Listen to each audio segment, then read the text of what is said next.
పరిచయం లేదు. పరిచయం లేని వ్యక్తులు పిలిస్తే నేను జనరల్గా మీటింగ్కి వెళ్ళను. ఆ ప్రాంతం నుంచి ఎవరైనా తెలిసిన వాళ్లకు కొంత వర్క్ అసైన్ చేసి మరి ఆ మీటింగ్కి రావచ్చా లేదా అని అడిగి పోవడానికి ప్రయత్నం చేస్తాను. అదర్వైజు పిలిచిన ప్రతి సమావేశానికి పోవటం అనేది నాకు కొంచెం డిఫికల్ట్. కానీ విశాఖపట్నం నుంచి ఈ Sudarshan Balaboina Osmania university department political సైన్స్లో ఫ్యాకల్టీ అని తెలిసి వైజాగ్ నుంచి ఉస్మానియా యూనివర్సిటీకి పోయాడు ఆయన. యూనివర్సిటీలో ఈ డిపార్ట్మెంట్ ఎక్కడ ఉంటుందో తెలుసుకొని ఆ డిపార్ట్మెంట్కి పోయాడు. అయితే నా యూనివర్సిటీ నేచర్ ఏంటిది అని అంటే మాకు చాలా కాన్స్టిట్యూయెంట్ కాలేజెస్ ఉంటాయి. So I'm working one of the constituent college of Osmania university. It is almost 10 kilometers distant from the Osmania campus. So ఆయన అక్కడికి పోయి హెడ్ ఆఫ్ ది డిపార్ట్మెంట్తో మాట్లాడి నంబర్ తీసుకొని, సార్ నేను ఇట్లా వైజాగ్ నుంచి వచ్చినాను మిమ్మల్ని కలవడానికి అని. అరే ఇదేంది, ఓ మనిషి ముందు ఫోన్ చేయాలి కదా కలవాలి అని అంటే, జనరల్గా నేను నా స్టూడెంట్స్ కూడా ఏం చేస్తాను అని అంటే, ముందు మీరు వాట్సాప్ మెసేజ్ చేయండి, దాన్ని బట్టి నా సమయం వీలు చూసుకొని నీకు ఎప్పుడు కలవాలని అనేది నేను స్లాట్ ఇస్తాను, టైం స్లాట్ ఇస్తాను. అయితే ఈయన చెప్పిన తర్వాత కూడా నాకు యాక్చువల్గా తనని కలవడానికి ఇష్టమేం లేకుండే, కానీ విశాఖపట్నం నుంచి ఉస్మానియా యూనివర్సిటీకి ఇంత దూరం వచ్చిన ఒక మనిషి కోసం ఒకవేళ నా స్కెడ్యూల్ని కొంత అటు ఇటు చేసుకొని అయినా సరే కలుద్దాను. అయితే నేనేం చెప్పినానంటే, లేదండి నాకు మార్నింగ్ 7:30 నుంచి నైట్ 11 వరకు కంప్లీట్ స్కెడ్యూల్ ఉంటుంది. నేను మీ దగ్గరికి వచ్చి కలవడము లేదా మీరు ఇప్పుడు నేను పనిచేసే కాలేజీకి వచ్చినా కూడా నేను అక్కడ ఉండను, నేను ఆడ నుంచి మూవ్ అయినా అని ఆల్రెడీ. అంటే ఎంత దూరం సార్ అని అంటే, అక్కడి నుంచి మళ్ళీ ఒక 20-22 kilometers ఉంటుంది అని. సరే సార్ నేను అక్కడికి వచ్చేస్తాను. సో ఆయన ఆల్మోస్ట్ అంటే ఈ వైజాగ్ ప్రయాణం అనేది వదిలిపెట్టేస్తే ఒక్క హైదరాబాద్ సిటీలో ఆయన 60 kilometers ప్రయాణం చేసిండు అన్న కలవడానికి. అంటే నిజానికి రేణుగారి గురించి నాకు ఇప్పటివరకు పెద్దగా ఏం తెలియకపోయినా వ్యక్తిగతంగా, నేను ఇక్కడికి రావడానికి కారణం ఏంది అని అంటే, ఆయన ఈ నుంచి హైదరాబాదు వరకు కేవలం నా వీడియోల్ని యూట్యూబ్లో చూసి వెతుక్కుంటూ వచ్చినందుకు నేను ఈడి దాకా వచ్చినానండి. ఆడికి వచ్చిన తర్వాత ఆయన మేము నడుపుతున్నటువంటి ఇన్స్టిట్యూట్ని చూసి ఇట్లాంటి ఇన్స్టిట్యూట్ ఉంటుందా సార్ అని ఆశ్చర్యపోయాడు. సో యాక్చువల్లీ సరే నాతో ఒక లెక్చర్ అరేంజ్ చేయించాలనేటటువంటి ఆలోచన ఆయనకు ఉన్నప్పటికీ, అంటే కేవలం నేను మాత్రమే కాకుండా నేను నడుపుతున్నటువంటి సంస్థ ఫౌండరు కొల్లూరి ఫ్యామిలీని కూడా దీనికి పిలవాలి అనే కారణం ఏంటంటే, ఆ ఇన్స్టిట్యూట్ చూసిన తర్వాత ఆయన 2 సార్లు వచ్చారు. సో నా ఇన్స్టిట్యూషన్లు ఏంటిది అని అంటే, దేశంలో కాశ్మీర్ నుంచి తమిళనాడు వరకు ఇప్పటి వరకు 25 రాష్ట్రాలకు సంబంధించినటువంటి అన్ని కులాలు, మతాలు, ప్రాంతాలు, జాతులు, భాషలకు సంబంధించిన వాళ్ళని సుమారు 700 మందిని ట్రైనింగ్ చేశాము ఇప్పటి వరకు. 2.5 సంవత్సరాలు 25 రాష్ట్రాలు కవర్ అయ్యాయి ఇప్పటికి. సరే దాని గురించి సత్తయ్య గారు తను ఎందుకు అది పెట్టాల్సి వచ్చింది ఆ విషయాల్ని మాట్లాడతారు. దానికంటే ముందు ఏంటి అని అంటే ఇక్కడ హాల్లో నాకు తెలిసిన తెలియని, నాకంటే వయసులో మాత్రమే పెద్ద కాకుండా నాకంటే ఎక్కువ జ్ఞానం ఉండబడినటువంటి వాళ్ళు కూడా ఉన్నారు. ఉద్యమ జీవితం ఉన్న వాళ్ళు ఉన్నారు, అనేకంగా చదివినటువంటి వాళ్ళు ఉన్నారు, తర్వాత రాసిన వాళ్ళు ఉన్నారు. కూర్మయ్య గారు ఉన్నారు, నన్ను తెనాలికి పిలిపించి నాతో ఒక పబ్లిక్ మీటింగ్లో వెంకట్రావు గారు మాట్లాడించారు. ఆయనను చూడగానే అరే వెంకట్రావు గారు వచ్చిర్రు అని. సో చాలామంది పెద్దలు, నాకంటే వయసులో పెద్దవాళ్ళు ఉన్నారు, అనుభవంలో పెద్దవాళ్ళు ఉన్నారు, ఉద్యమ జీవితంలో పెద్దవాళ్ళు ఉన్నారు, పోరాటంలో పెద్దవాళ్ళు ఉన్నారు, కష్టం సుఖం వాటన్నిటిల్లో నాకంటే ఎక్కువ అనుభవం ఉండినటువంటి మనుషులు ఉన్నారు. అయితే నేను మీ ముందు మాట్లాడుతున్నప్పుడు మీకేదో శిక్షణ ఇవ్వడానికో మిమ్మల్ని ఎన్లైటన్ చేయడానికో మాట్లాడుతున్నా అనేటటువంటి విషయం కాకుండా, నాకు తెలిసినటువంటి ఒక 4 విషయాల్ని మీ ముందు పంచుకోవడం కొరకు ప్రయత్నం చేస్తాను. బహుశా సమాచారం ఎంత తెలుసు అనే విషయం కంటే కూడా all the time I strongly believe that the framework is most important than the content. అంటే ఒక కంటెంట్ని మనం ఎట్లా చూస్తాం. నేను ఈ హాల్లోకి వచ్చిన తర్వాత మాకు కూడా తెల్లాపూర్లో ఇంతకంటే పెద్ద హాల్ ఉంది. సో మాకేం పెద్ద హాల్ ఉన్నది, ఇదేమో ఒక అపియరెన్స్ లోపల ఉన్నది, మాకు అపియరెన్స్ లేదు. అంటే నేను ఇక్కడ ఏమంటున్నానంటే స్థలము దీనికంటే మాకు ఎక్కువగా ఉన్నా కూడా దీన్ని ప్రజెంట్ చేసినటువంటి తీరు లోపల ఒక డిగ్నిటీ అనేటటువంటిది వచ్చేసింది. సో అట్లనే నేను చెప్పబోయేటటువంటి అంశము కూడా అందరి దగ్గర సమాచారం ఉండవచ్చు, కానీ I have my own framework how to understand the Poona pact, how to understand the Chamcha age and how to understand the Jashuva's life. So ఈ 3 విషయాల్ని నేనేం చేస్తాను అని అంటే ఈ రోజు నుంచి వెనక్కి పోవడం కొరకు ప్రయత్నం చేస్తాను. ఈ రోజు నుంచి వెనక్కి పోవటము అని అంటే యాక్చువల్గా తమ్ముడు కోఆర్డినేటర్ మణికంఠ తనకిష్టం ఉండదు, కానీ నా అభిప్రాయం ఏంటిది అని అంటే తెలంగాణలో మున్నూరు కాపు అనేది రెడ్ల తర్వాత వెలమల తర్వాత ఒక dominant community. He won't accept that, but it is my strong belief. It's not belief, I have my own evidences to call them as a dominant community, especially politically they are dominant in Telangana. అయితే ఇట్లాంటి ఒక dominant community నుంచి నాకు అవేవి అక్కర్లేదు, ఈ దేశంలో ఒక సామాజిక పరివర్తన, సామాజిక న్యాయాన్ని నిర్మించడానికి అవసరమైనటువంటి మనుషులు ఉన్నారు అని చీకట్లో నుంచి వెతుక్కుంటూ పోయి ఆ తర్వాత వెలుతురులోకి వచ్చినటువంటి వాడు తమ్ముడు మణికంఠ. ఎందుకు ఈ విషయాన్ని చెప్తా ఉన్నాను అని అంటే ఆయన లడ్డు గురించి మాట్లాడాను. ఆయన నెయ్యి తినడు, కానీ ఆ లడ్డులో నెయ్యి కాకుండా జంతువుకు సంబంధించినటువంటి అవశేషాలు ఉన్నాయి అని అంటారు చూడండి. ఈయన నెయ్యి తినడు కానీ అవి తింటాడు. ఏం తింటాడు? ఎద్దుని తింటాడు, బర్రెని తింటాడు, దున్నని తింటాడు, ఇవన్నీ తింటాడు. అది లేకపోతే ఆయనకు ఆ జ్ఞానం లేదు అని చెప్పినటువంటి ఐలయని ఫాలో అవుతాడు. అదే ఈయన జీవితంలో చేస్తుంటాడు. నెయ్యి ముట్టడు కానీ దున్నకూర, పెద్ద కూర, ఎద్దు కూర, దాన్ని బ్రహ్మ పదార్థము పరమాన్నం కంటే కూడా అత్యంత ప్రియంగా చూసుకునేటటువంటి తమ్ముడు మనకున్నాడు.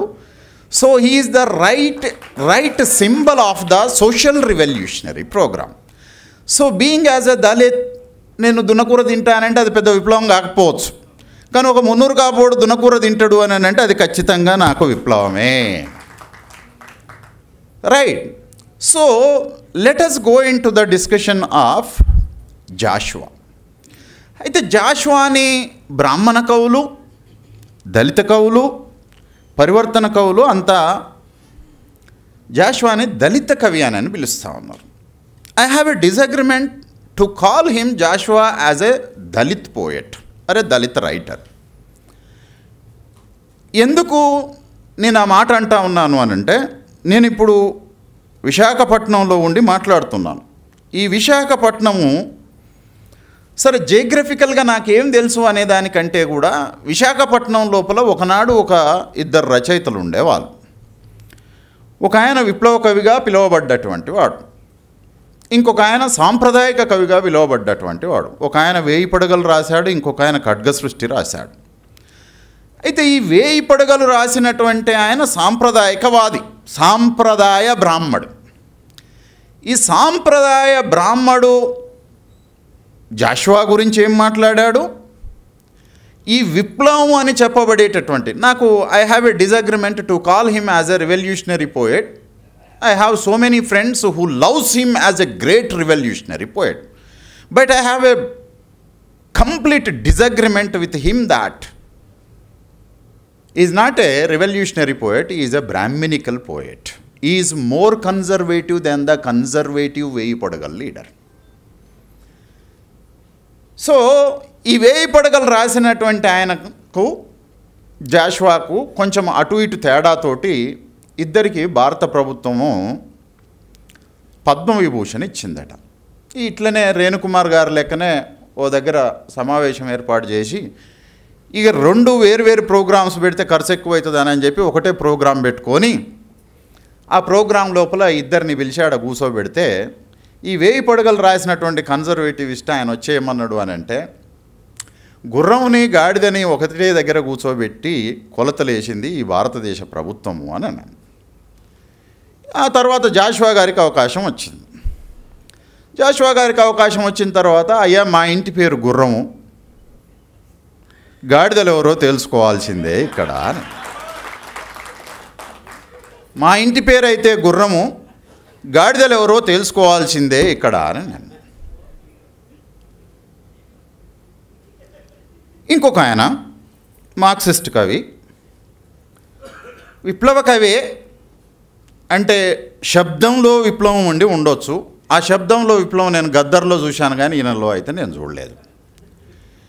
ఈ విప్లవ కవి విప్లవం గురించి వచ్చే శబ్దం లోపల హరోం హరా హరోం హరా జగన్నాథ రథచక్రాలని భూమార్గం పట్టిస్తాను అని. ఎవడిది జగన్నాథ రథచక్రము? ఎవరు నడుపుతారు జగన్నాథ రథచక్రం? శ్రీ మహావిష్ణువు. రైట్. అందుకనే తమ్ముడు ఇల్దానక మాట్లాడుతున్నప్పుడు ఆయన సత్యశోధక సమాజమే కాదు, బ్రహ్మ సమాజము, ఆర్య సమాజము, ఇంకేదో సమాజం గురించి చెప్తుండు. అంబేద్కర్ ఏమంటాడు అని అంటే, అసలు ఇండియాలో సమాజమే లేదు. There is no society in India. Indians Hindus are basically anti social అని అన్నాడు. Indians, Hindus are basically anti-social. So that there is no society in India. It is a caste system. ఇది ఒక నిర్మాణం. ఈ నిర్మాణం లోపల సమాజం ఉంది అనేదాన్ని వాడకండి. దళిత కవులు కూడా చాలా సందర్భాల లోపల కుల సమాజం, అరే కులం ఉన్నాం కదా సమాజం ఎట్టయితుంది? సమాజం అంటే ఏంటిది?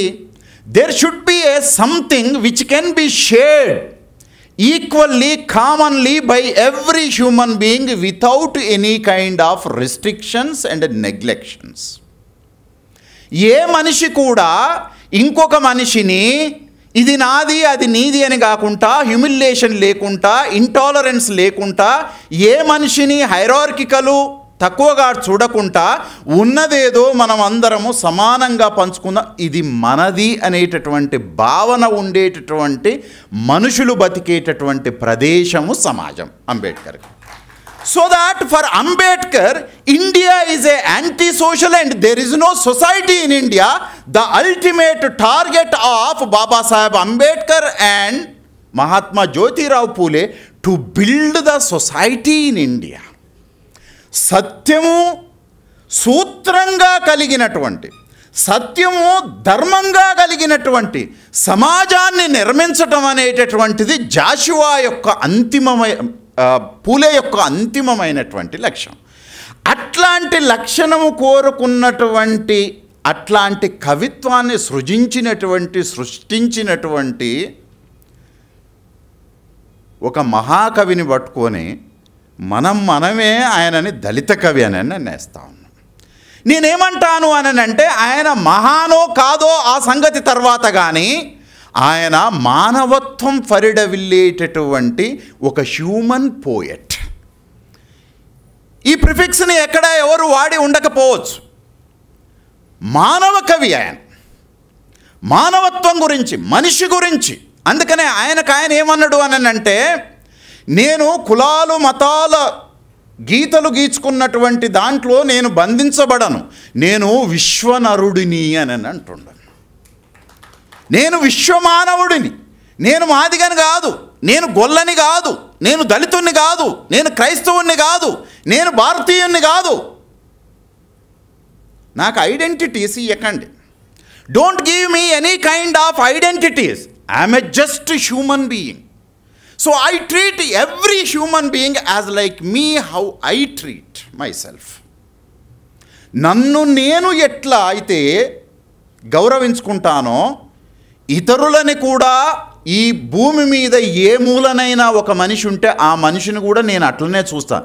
నన్ను నేను ఎట్లా చూసుకుంటానో నేను ఈ భూమి మీద ఉన్న ఏ మనిషినైనా అట్లే చూస్తానని అన్నాడు. అయితే నేను ఇక్కడ ఏమంటున్నాను అని అంటే, విప్లవం గురించి మాట్లాడిననేమో బ్రాహ్మణికల్ సింబల్స్ని తీసుకొని జగన్నాథ రథచక్రాలని భూమార్గం పట్టిస్తాను, భారతదేశంలో వ్యవసాయక విప్లవం తెస్తాడట. ఈ జగన్నాథుడేనన్నా వ్యవసాయం చేసిండా? ఈ జగన్నాథుడు వ్యవసాయం చేయని ఆయనతోటేమో వ్యవసాయక విప్లవం తెస్తాడంట, ఈ దేశంలో కమ్యూనిజం నిర్మిస్తాడట. ఈ దేశము లోపల మనుషులు గబ్బిలము కంటే హీనంగా చూడబడినటువంటి ఒక మనిషి అంతకంటే మహోన్నతమైనటువంటి సాహిత్యాన్ని సృష్టించినటువంటి వాడేమో ఒక కులకవి, దళిత కవి అయిపోతాడట. గబ్బిలం అంటే ఏంది? నేను హైదరాబాద్లో హైకోర్టుకు పోయినప్పుడు అక్కడ లాన్లో కూర్చుంటే పైకి చూస్తే మొత్తం గబ్బిలాలే, వేల గబ్బిలాలని చూడొచ్చు. అంటే నా మనసు లోపల కూడా గబ్బిలాన్ని చూసినప్పుడు ఒక రకమైనటువంటి ఇన్హరెంట్గానే ఒక అసహ్యత వచ్చేస్తూ ఉంది.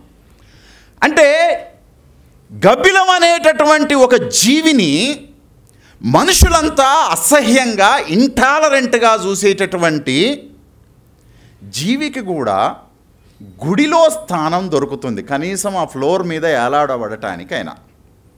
కానీ బాబాసాహెబ్ అంబేద్కరు తన భార్య అత్యంత అనారోగ్యంగా ఉండి, అంటే దుర్మార్గం ఏందని అంటే ఈ బయట మనం పోరాటం చేసే ఇండ్లల్లో అంటే ఒక పూలే లాంటి 1-2 కుటుంబాల్లో తప్ప ఈ దరిద్రము బాబాసాహెబ్ అంబేద్కరు కుటుంబం లోపల కూడా అది కనిపిస్తూ ఉంటుంది.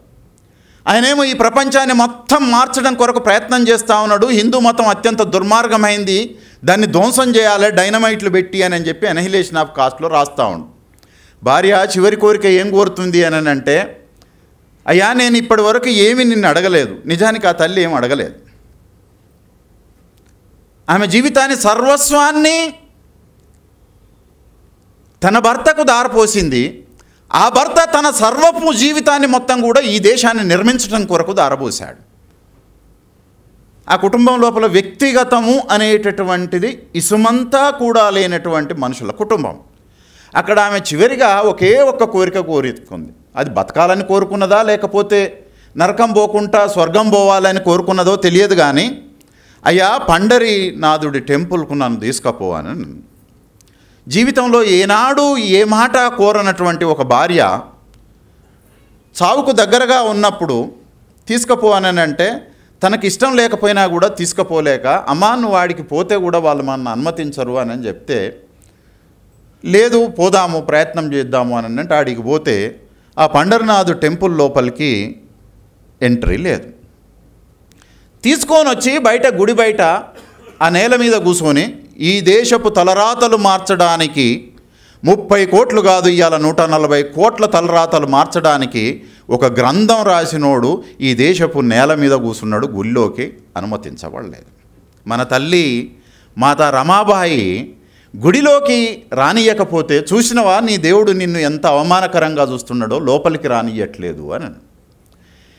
ఈ దళితుడిని గుళ్ళోకి రానియలేదు, కానీ గబ్బిలము గుళ్ళోకి పోగలుగుతుంది. అంటే ఈ దేశం లోపల దళితుడు అంటరాని వాడు, అత్యంత అసహించుకునేటటువంటి రూపము కలిగినటువంటి జీవి కంటే కూడా హీనమైనవాడు. గబ్బిలమే హీనము అని అంటే జీవుల లోపల దళితుడు గబ్బిలం కంటే ఇంకా నీచమైన నా కొడుకుడు.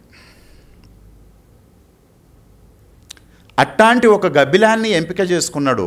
నేనేమంటున్నా అంటే జగన్నాథ రథచక్రాలని సింబాలిక్గా తీసుకొని విప్లవం తెస్తా అన్నటువంటి వాడు ఖచ్చితంగా బ్రాహ్మణ కవి అవుతాడు, కానీ విప్లవ కవి కాదు, కమ్యూనిస్టు కవి కానే కాదు. కానీ ఏ జీవి అయితే అత్యంత నీచంగా, హీనంగా, దుర్మార్గంగా, అసహ్యంగా చూడబడుతున్నదో దాన్ని తన కవితా వస్తువుగా, కవితా నాయకుడిగా ఎంపిక చేసుకున్నటువంటి ఒక symbolic understanding, that is what the real revolutionary of Jashuva. So that in my understanding that Jagannatha రథచక్రాలన్న ఆయన విప్లవ కవి కాదు, ఆయన బ్రాహ్మణ కవి, దళిత కవి అని దేశమంతా మాట్లాడుతున్నటువంటి జాషువా కేవలం విప్లవ కవి కాదు, ఆయనలో కమ్యూనిజం అణువణువునా చోటు చేసుకొని ఉన్నది. కమ్యూనిజం అంటే మార్క్సిజమే అయి ఉండాల్సినటువంటి అక్కర్లేదు. 10 రకాల కమ్యూనిజాలు ఉన్నాయి ఇప్పటి వరకు పుట్టినటువంటి. అందులో ఒక కమ్యూనిజం మార్క్స్ సృష్టించినటువంటిది. ఈవెన్ అది సృష్టించినటువంటి దాంట్లో కూడా అట్లాంటి లక్షణాలే కలిగినటువంటి ఒక కవి మన కళ్ళ ముందు కనపడతా ఉన్నాడు. జాషువా ఏమంటాడు అని అంటే, రేడియో స్టేషన్లో పనిచేసుకుంటూ, ఈ రేడియో అనేటటువంటిది నాకు ఇంత బువ్వ పెడుతుంది, కానీ ఈ రేడియో ఏనాడు కూడా ఆకలితోటి అలమటించి అన్నార్తులతోటి మరుగుతున్నటువంటి వాడికి, ఈ దేశంలో అవమానంతో జీవితం అంతా కూడా క్షుద్బాధ పొందుతున్నటువంటి వాడికి ఒక్క సెకను కూడా ఈ రేడియో టైం కేటాయించలేదు అని. దాన్ని ఇండియన్ నేషనల్ రేడియో అంటే ఏడుందరా నేషన్, భారత జాతీయ రేడియోనా, భారత జాతీయ దూరదర్శన,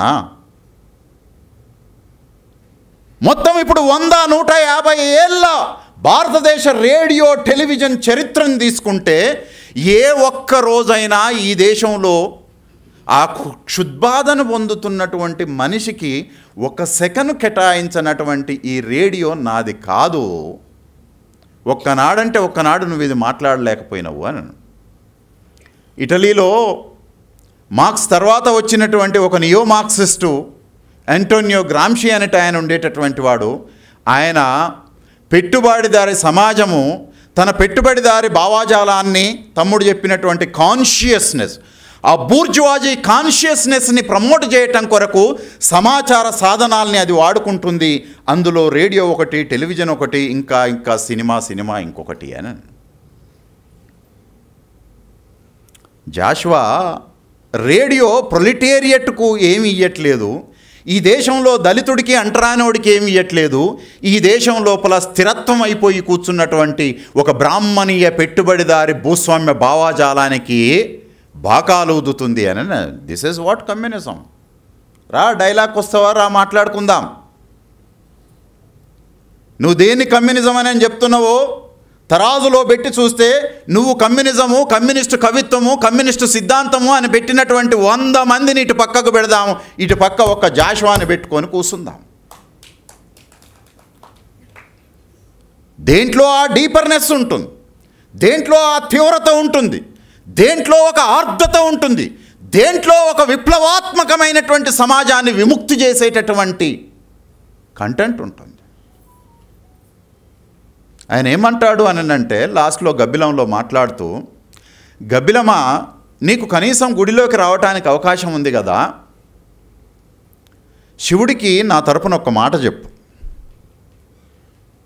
శివుడికి నా తరపున ఒక మాట చెప్పు, అది కూడా పూజారి లేని వేళలందు నా మాట ఆయనకు చెప్పు అని అంటే. మనోడు చెప్పింది కదా మీడియేటర్ వద్దు అని.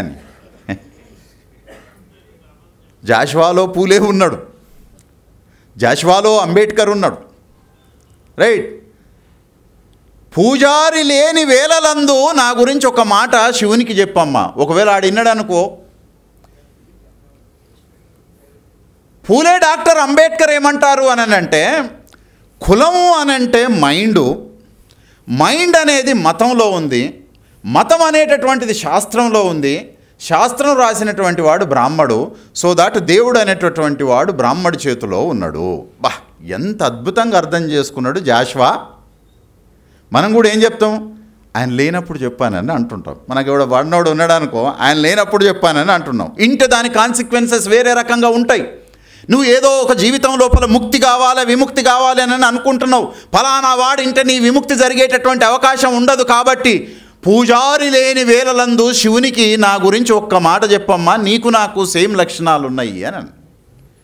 ఇంకా చివరిగా ఏమంటుండు అనంటే, ఈ భూమి మీద ఎక్కడైనా సరే దుఃఖపడని చోటు ఉంటుందా? పేదవాడు దుఃఖపడని చోటు ఈ భూమి మీద ఏమన్నా ఉందా? మనిషికి సంపూర్ణమైనటువంటి స్వేచ్ఛనిచ్చేటటువంటి నేల ఏదైనా ఉందా?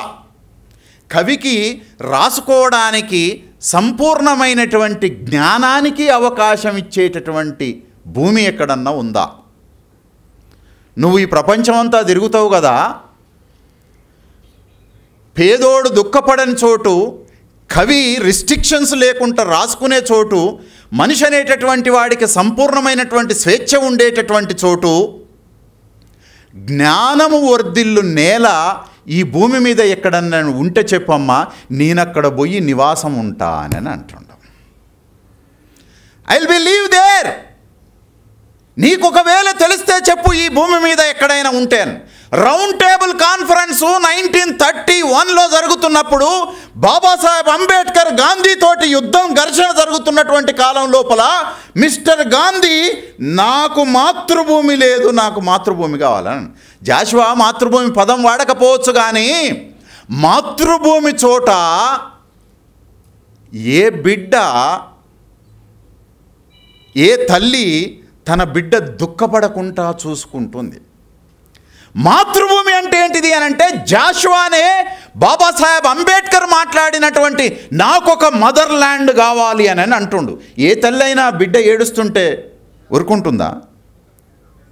బిడ్డలు దుఃఖం లేకుండా, దుఃఖం ఆనందం మాత్రమే ఉండేటటువంటి ఒక దానికోసం తల్లి అంత తపిస్తుంది కదా తన పిల్లల కోసం. అట్లాంటి భూమి ఇక్కడెక్కడన్నా ఉంటే చెప్పమ్మా అని అంటు. ఈ దేశంలో పుట్టడం అనేటటువంటిది ఒక దౌర్భాగ్యమైనటువంటి బతుకు లోపల బతుకుతా ఉన్నాను. జ్ఞానానికి ఏమీ ఉండదు, స్వేచ్ఛకు ఏమీ ఉండదు, దేనికి ఏమీ ఉండనటువంటి ఈ నేల. కులములన్నీ కూలిపోవును, మతములన్నీ మాసిపోవును, మానవత్వము జ్ఞానం ఒక్కటే నిలిచియుండును అని అన్నాను. జ్ఞానం కావాలి. మహాత్మా జ్యోతిరావు పూలే సత్యాన్ని శోధించడం అంటే జ్ఞానాన్ని శోధించటం. What actually the truth is about the knowledge. జ్ఞానానికి అవకాశం ఉండే భూమి కావాలి అని. అయితే నేను ఇక్కడ ఏమని మాట్లాడుతూ ఉన్నాను అని అంటే, మనిషిగా బతికేటటువంటి ఒక సమాజం కావాలి అని అనటమే సమసమాజం. కానీ నువ్వు చెప్పుతున్నటువంటి సాహిత్యం లోపల ఇంకా అత్యంత సాంప్రదాయకంగా ఉండేటటువంటి ఒక కవి, ఈ దేశం లోపల దళితుడు నేలపైన నాడిస్తే వాని అడుగుల్ని వాడే చెడిపేసుకోవడం కొరకు ముడ్డికి చీపురు కట్టుకొనడం అని అన్నాడు. వినుకొండ వీధుల్లో జాషువాని పల్లకి మీద ఊరేగించిర్రు, గజారోహణం చేసిర్రు. ఈ సమాజంలోనే అత్యున్నతమైనటువంటి చెప్పినటువంటి బ్రాహ్మడు నేల మీద కూర్చొని జాషువాకు గండపెండేరం దొడిగిండు. ఏ నేల మీదనైతే ఒక మనిషి నడకని నిషేధించిర్రో, ఆ నిషేధించబడినటువంటి నేలపైన పల్లకి పైన ప్రయాణం చేసినటువంటి మనిషి ఈ దేశంలో ఒకే ఒక్కడున్నాడు, అతను Jashuva. There is no other human being who is honored that much of level. So here my point is, the conservatives come forward గండపెండేరం దొడకడానికి. ఇదే విప్లవ కవి కన్జర్వేటివ్ విశ్వనాథ సత్యనారాయణని, అయ్యా విశ్వనాథ సత్యనారాయణ గురించి ఒక మాట చెప్పు అంటే గోల్డెన్ నిబ్ అన్నాడు. గోల్డెన్ నిబ్ అంటే బంగారు పాలి. నువ్వు కమ్యూనిస్టువి, ఒక సాంప్రదాయకవాది, నీకు బంగారు పాలి. జాషువా గురించి ఒక మాట చెప్పంటే సెకండరీ గ్రేడ్ రైటర్ అని అన్నాడు. ఏంటిది కమ్యూనిజం? కమ్యూనిజం సమానత్వం చెప్తుంది అనేటటువంటి పేరుతోటి మీరు తిరిగి బ్రాహ్మణత్వాన్ని మరొక రూపంలో స్థిరీకరించడానికి ప్రయత్నం. ఒకడేమో బ్రహ్మ సమాజం పెడతాడు, ఒకడు ఆర్య సమాజం పెడతాడు. నువ్వు బ్రాహ్మణిజాన్ని స్థిరీకరించడానికి కమ్యూనిస్టు విప్లవ సాహిత్యం అని చెప్పి నువ్వు ముందుకు వచ్చేస్తావు. This is what consciousness. The consciousness about to trace out, to find out who are your people, what they contributed to destroy this unequal society, to build the nation for the new human being. ఒక కొత్త మానవుడిని సృష్టించడానికి సాహిత్యం సృజించినటువంటి జాషువా, ఆయన కులంతోటి సంబంధం లేకుండా జాషువాని ఒక మనిషిగా గుండెలకు హత్తుకునేటటువంటిది కావాలి. ఎలా జాషువా జయంతి నా దృష్టిలో ఈ దేశంలో ఏ సాహిత్యకారుడు కమ్యూనిస్టు సంస్థలో భాగస్వామ్యం అయ్యి ఏదో రాసి కమ్యూనిస్టు కవిగా గుర్తింపు పొంది ఉండవచ్చు, కానీ జాషువా ఏ సంస్థలో భాగస్వామి కాకపోయినా సరే ఈ దేశంలో కమ్యూనిస్టు సాహిత్యాన్ని సృష్టించినటువంటి ఒకే ఒక్క కవి జాషువా తప్ప ఇంకెవడు చేయాలి.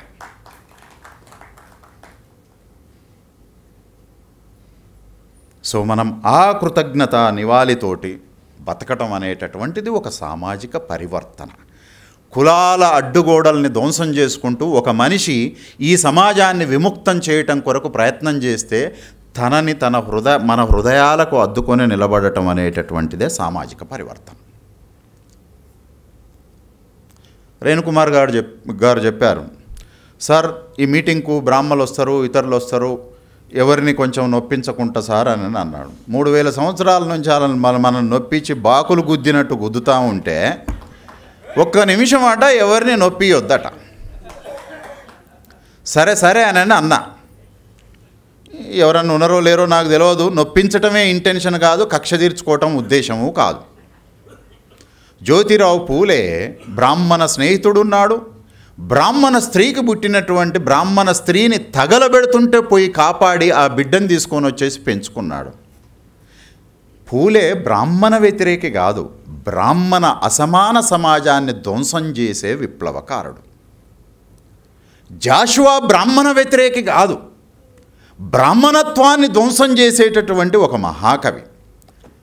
బాబాసాహెబ్ అంబేద్కరు బ్రాహ్మణ వ్యతిరేకి కాదు, బ్రాహ్మణ స్కూల్ టీచర్ పేరు పెట్టుకున్నాడు, బ్రాహ్మణ స్త్రీని వివాహం ఆడాడు. ఒక గాంధీ వ్యాపార కుటుంబం నుంచి వచ్చినవాడు, ఒక జిన్నా ముస్లిం బ్రాహ్మణత్వం నుంచి వచ్చినటువంటి వాడు.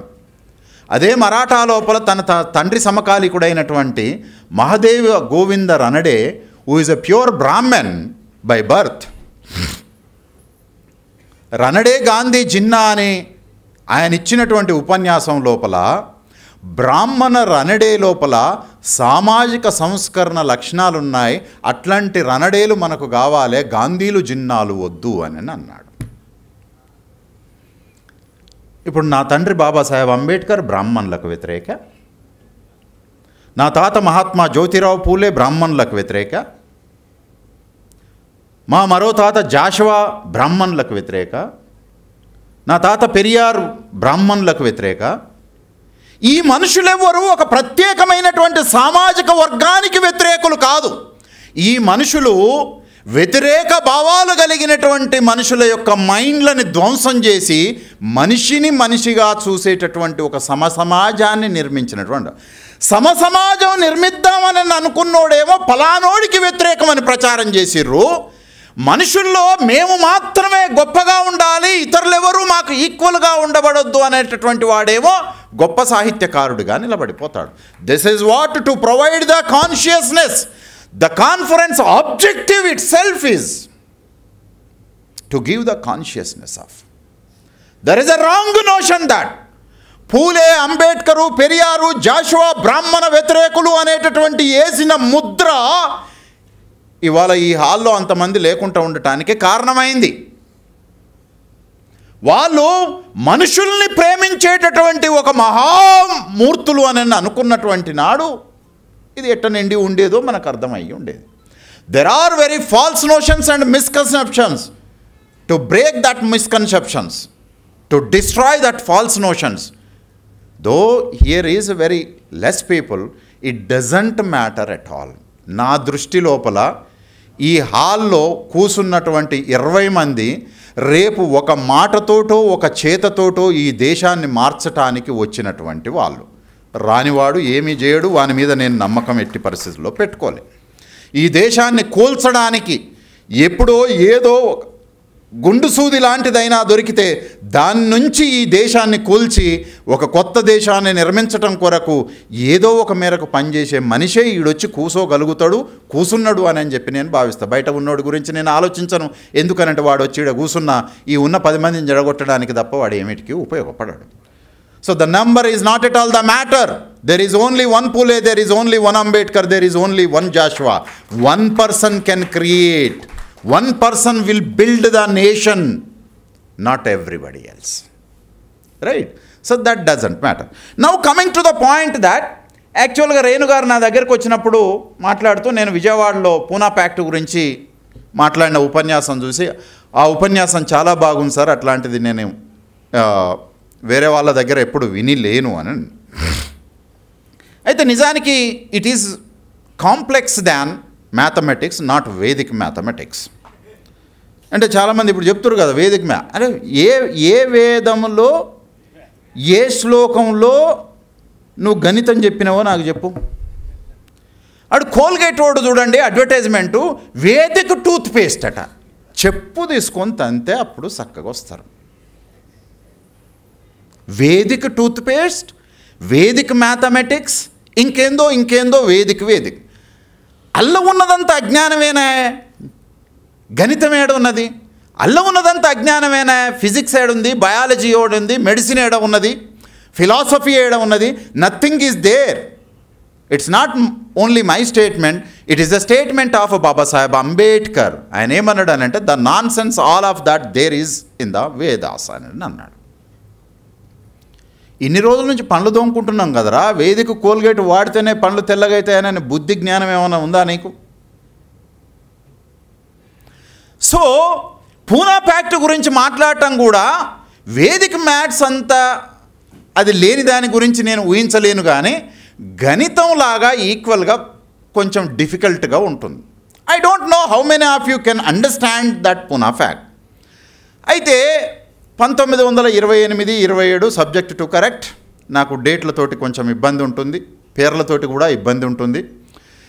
ఈ సంవత్సరం లోపల బ్రిటిష్ వాళ్ళు ఇండియాకు వచ్చి ఇక్కడ ఏదన్నా ఒక రెస్పాన్సిబుల్ గవర్నమెంట్ లాంటి దాన్ని ఏర్పాటు చేద్దాము, ఏదన్నా ఒక కాన్స్టిట్యూషనల్ రిఫార్మ్ అంటే 1909, 1919, 1930లో కొత్త కాన్స్టిట్యూషన్స్ రావాలి. అంటే మనకు ఆ కాన్స్టిట్యూషన్స్ ఉన్నాయి.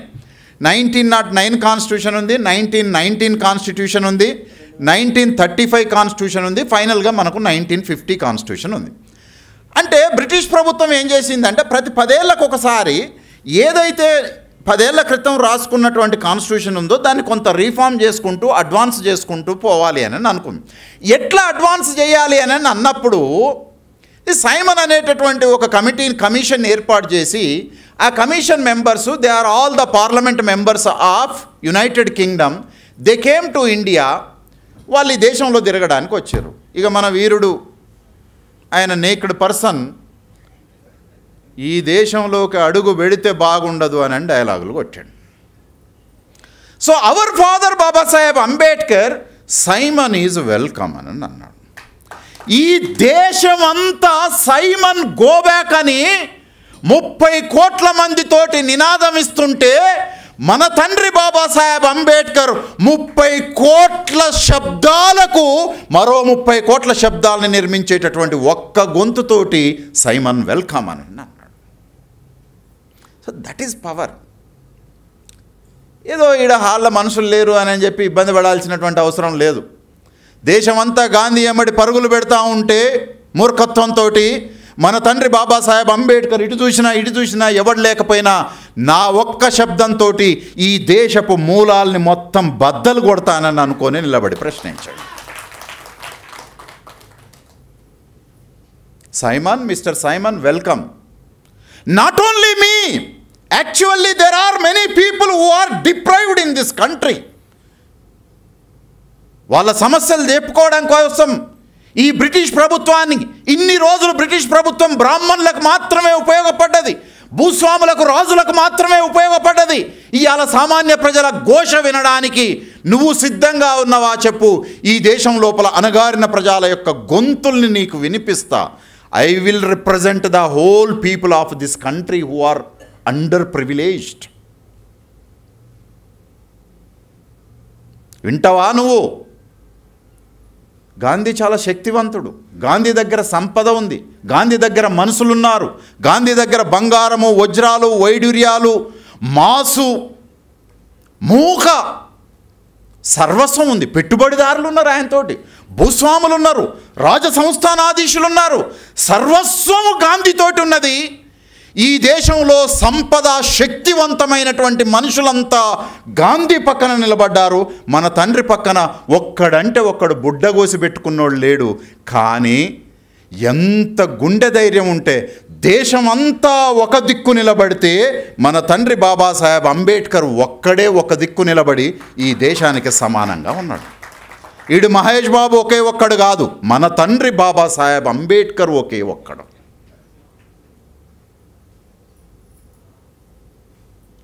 Right.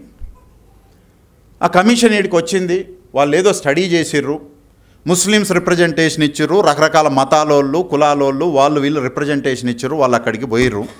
They call Indians, particularly political parties and organisations for the round table conference in 1930. 1930 లోపల లండన్ లోపల ఈ కమిషన్ రిపోర్ట్ తీసుకుపోయి ప్రభుత్వానికి సమర్పించిన తర్వాత మరి ప్రభుత్వాన్ని ఎట్లా ఏర్పాటు చేయాలనేటటువంటి చర్చ వచ్చింది. అంటే మనకు ఇట్లాంటి చర్చ అసలు రాదు. జగన్ని తీసుకోవాలా, బాబు గారిని తీసుకోవాలా. ఇప్పుడు ఈ టైంకి ఈడు చిన్నెదవ, ఇంకో వచ్చేసరికి ఆడొక పెద్ద ఎదవ అవుతాడు. ఆ తర్వాత మళ్ళీ వచ్చేటోడు ఇంకో పెద్ద ఎదవ అవుతాడు. మన బతుకంతా ఎప్పటికీ ఎదవల్ని ఎంపిక చేసుకోవటమే తప్ప పనికొచ్చే మనుషుల్ని ఎంపిక చేసుకోవటం లేదు.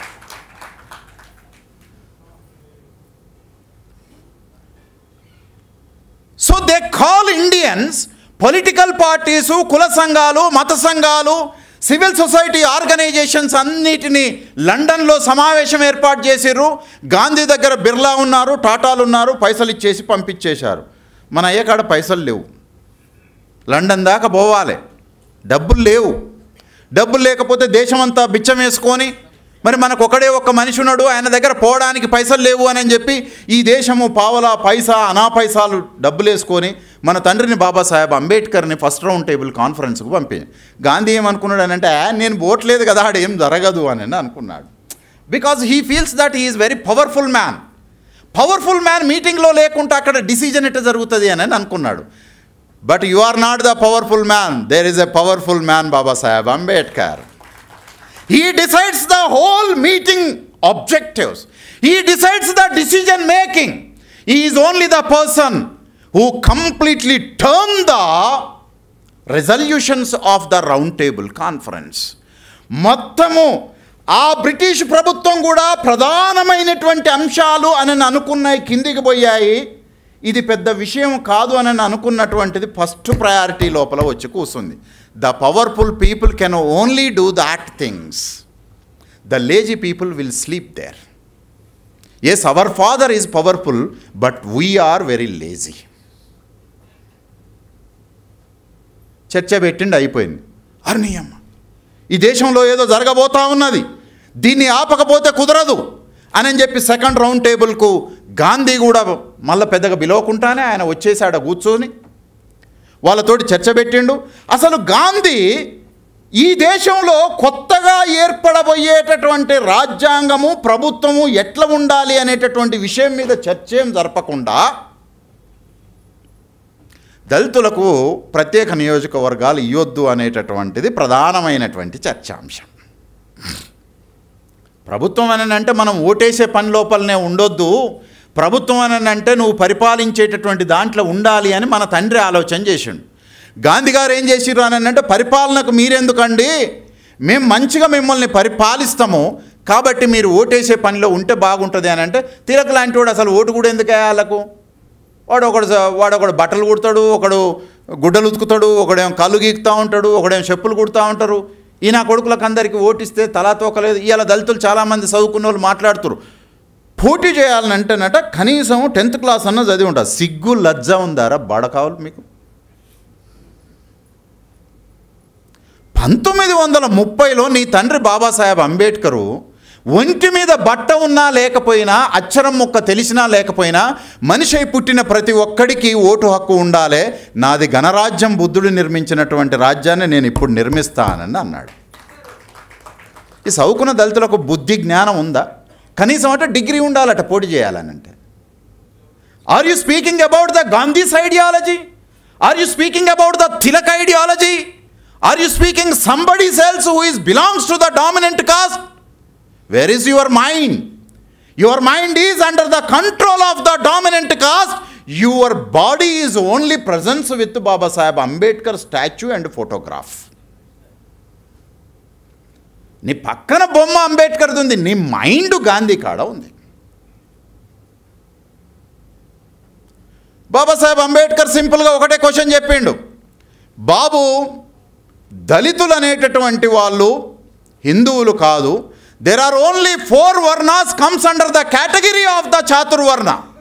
The untouchables are not considered as a human being ఇల్దానిక Jashuva చెప్పిండు కదా, గబ్బిలానికి కనీసం గుళ్ళోకి పోయేటటువంటి అవకాశం ఉంది, చెట్టును పట్టుకొని ఏలాడేటటువంటి అవకాశం ఉంది. దళితుడు చెట్టు నీడన కూడా బతికేటటువంటి స్వేచ్ఛ లేదు, దళితుడు గుళ్ళోకి ప్రవేశించేటటువంటి అవకాశం లేదు. So that our father Babasaheb Ambedkar told that we are not considered as a living being. How could me involve in to the chaturvarna Hindu system? I'm not a Hindu, నేను హిందూని కాదు. ఎందుకు అనంటే నేను చాతుర్వర్ణం లోపల లేను.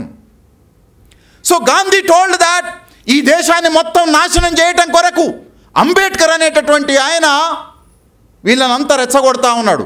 So the name itself looks like a Brahmin, right? So that even Gandhi also misunderstood Ambedkar who came from the Brahmin community. He never imagined that Ambedkar, who is a representative of the underprivileged of this country. నాకు అక్కర్లేదని ఆయన ఏమంటుండంటే, లేదు బనియా కులం లోపల గుట్టి చాతుర్వర్ణ ధర్మ సిద్ధాంతాన్ని కులాన్ని పాటించేవాడేమో అంటరాని వాళ్లకు లీడర్ అట. కులము పుట్టుక బయలాజికల్గా డిఎన్ఏ ఆ అంటరాని జాతుల నుంచి వచ్చినా సరే, అంటరాని జీవితం అనుభవించినా సరే, అంటరాని అవమానాలని హ్యూమిలియేషన్ అవమించినటువంటి వాడేమో ఆయన రిప్రజెంటేటివ్ కాదట. I am the representatives of untouchables of this country అని గాంధీ అన్నాడు. అరే నువ్వెట్లయితావా? నువ్వు వ్యాపారం చేసుకునేటోడివి కదా, నువ్వు వేదం బిలీవ్ చేసేవాడివి కదా, నువ్వు వర్ణధర్మాన్ని ఆచరించేవాడివి కదా. How could be a leader of the representative of the untouchables of my own people? నువ్వెట్లయితావా బాబు, అల్ల పుట్టినంత మాత్రాన నువ్వు లీడర్ అవుతావా అని. అందుకనే మనము అదేవతో వచ్చి మమ్మల్ని అంటరాని వాళ్ళ లెక్క చూస్తున్నారు అని అన్నా మనకు సిగ్గు లజ్జలేదు. ఇంకెవడో 3 సార్లు ముఖ్యమంత్రి చేసినోడు వచ్చి మేమేమో అట్లా కాదు కదా, అన్టచబుల్స్ కాదు అన్నా కూడా మనకు సిగ్గు లజ్జలేదు. ఇలా కొత్తగా సిగ్గు లజ్జ ఉంది, మనకు 3000 సంవత్సరాల నుంచి సిగ్గు లజ్జ షీము నెత్తురు లేని బతుకులు బతుకుతూ ఉన్నాం. కాబట్టి పరివర్తన ఆడికెళ్ళి వస్తుంది.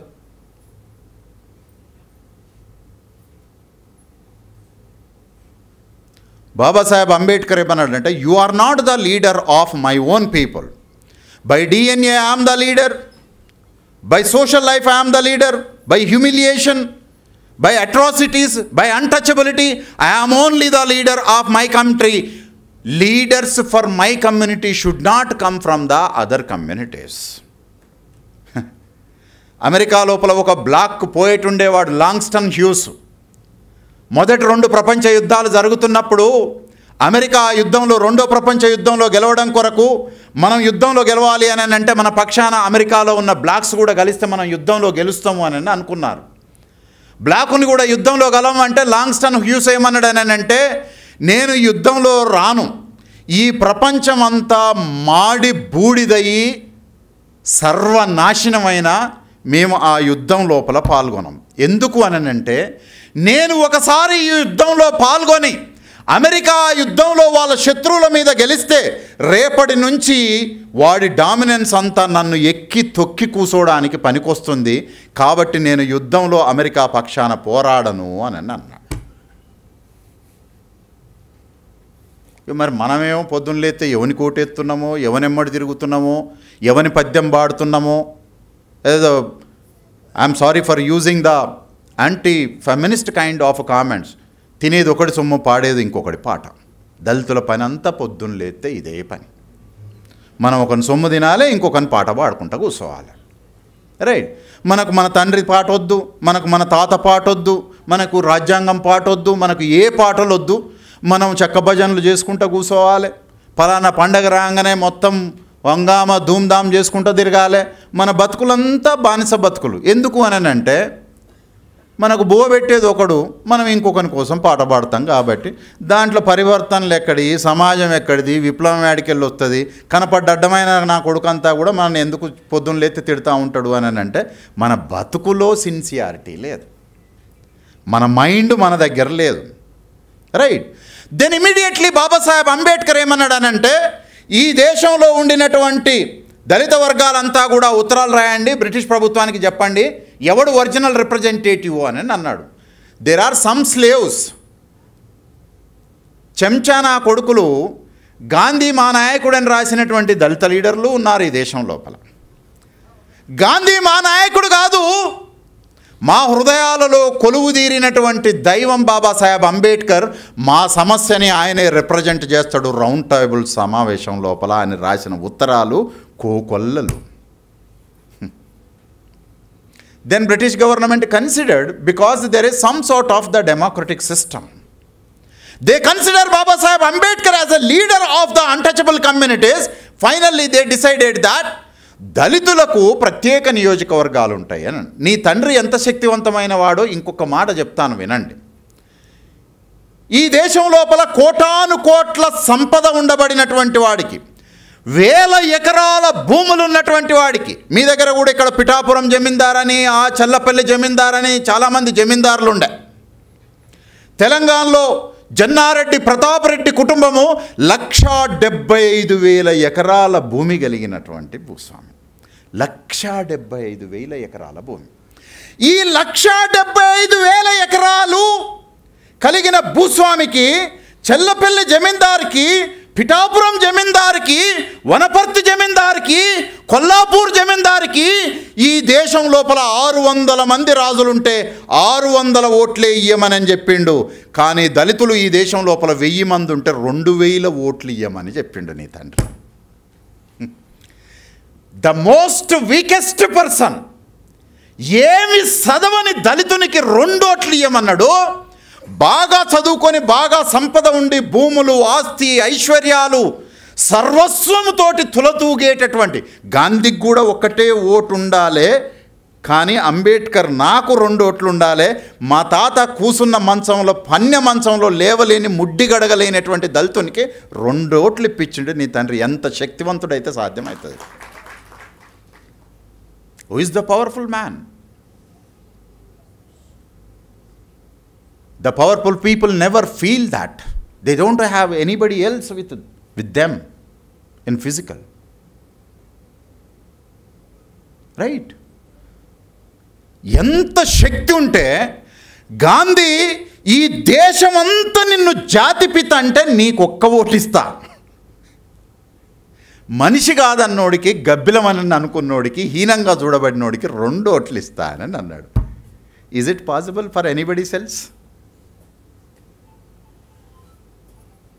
2 ఓట్లు తీసుకొని వచ్చిండు మన తండ్రి బాబాసాహెబ్ అంబేద్కర్. మన కోసం, మన బతుకుల కోసం, మన బిడ్డల కోసం, మన సర్వస్వం బాగుపడాలి అని చెప్పి 2 ఓట్లు తీసుకొని వచ్చిన తర్వాత ఈ గాంధీ గారు జైల్లో కూర్చొని ఆయన జీవిత కాలం లోపల బ్రిటిష్ ప్రభుత్వానికి, బ్రిటిష్ సామ్రాజ్యవాదానికి వ్యతిరేకంగా ఒక్కటంటే ఒక్క పోరాటం కూడా చేయలేదు.